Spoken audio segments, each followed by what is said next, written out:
L'ONU a des organes et le but que l'ONU poursuit. Le but que l'ONU poursuit, c'est la sécurité internationale et la paix. Voilà, et la coopération économique et le bien-être de tous les peuples. Voilà le but de l'ONU. Si nous lisons les articles de l'ONU qu'ils ont déjà votés, nous allons voir que le but de l'ONU, c'est de maintenir la sécurité internationale, de conduire la coopération économique et de promouvoir le développement et le bien-être social. Voilà ce que l'ONU poursuit. Et que va poursuivre la bête? La bête va poursuivre cette coopération entre les nations. La bête va poursuivre la sécurité des nations. La bête va promouvoir le bien-être des nations. Pourquoi nous pouvons le savoir? Il est écrit que toute la terre admire la bête. Revenons un peu dans l'ONU. Qu'est-ce que l'ONU fait? Quels sont les services que l'ONU offre aux nations? Nous allons voir que l'ONU va offrir des services aux nations. Je vais consulter quelques notes que j'ai prises. À travers ces organes. Nous avons par exemple, si nous avons le temps pour moi, prenons par exemple le FAO, c'est le FAO. FAO, c'est l'Organisation pour l'alimentation et l'agriculture.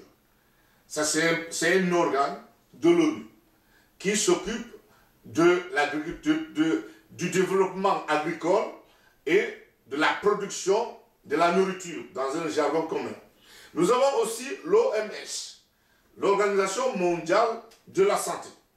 Donc, l'ONU, ici, a cet organe également qui est là pour superviser la santé, pour que ceux qui sont malades soient traités et qu'ils aient les médicaments. Donc, s'occupe des recherches de la production pharmaceutique et de toutes les pratiques qui concernent la santé de l'organisme. Et cela, ce n'est pas une mauvaise chose. Nous voyons également l'UNICEF.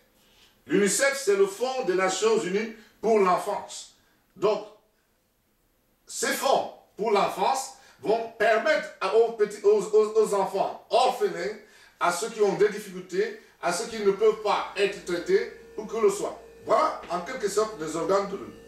Est-ce que ces organes sont bons ou mauvais? C'est quelques-uns. Il y en a plein. La liste est longue. Tous les organes de l'ONU sont des bons organes. Ils ne sont pas mauvais. Ils offrent des services qui aident l'être humain à améliorer sa condition quotidienne. C'est pour cette raison que le monde entier admire la bête. Si nous avons une catastrophe naturelle, par exemple, il y a un séisme quelque part, un tremblement de terre, ou bien un volcan en éruption, l'ONU va envoyer une urgence, une aide d'urgence. Les gens vont partir aider, ce qui est important, ce qui est bien. Donc, les sinistrés vont bénéficier d'une assistance. Et cela, on va toujours dire que vraiment, si l'ONU n'était pas là, il y aurait eu beaucoup plus de catastrophes qu'auraient pu faire des gens sans ONU. Mais aussi, s'il y a des conflits, l'ONU va envoyer des forces pour pouvoir arrêter les forces d'interposition qui vont au moins calmer la situation et amener les deux parties belligérantes en négociation, tout autour d'une table. Voilà, l'ONU a beaucoup d'organes qui offrent des services qui sont bons auprès des nations. Regardons donc, c'est pour cette raison que les nations admirent la bête. Et les nations vont plus loin en matière d'armement, de puissance. Quand l'ONU intervient avec des frappes difficiles. Nous avons vu des interventions de l'ONU dans certains conflits.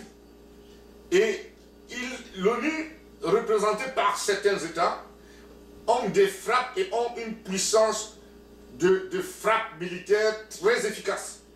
Et les populations souvent ne font qu'admirer, parce que la population n'a pas quoi faire devant cette artillerie qui jette, qui vomit du feu. Ça devient difficile pour un être humain de penser qu'il y a une force capable de tenir. C'est pour ça que les êtres humains disent, mais qui peut combattre la bête?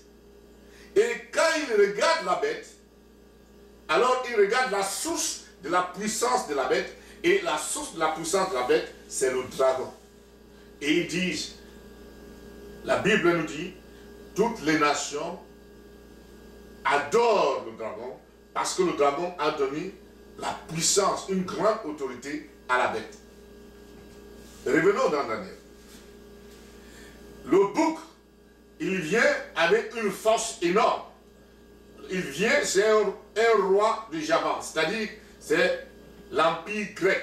À cette époque, il est aussi englobé une partie de la Turquie et une partie de l'Italie d'aujourd'hui.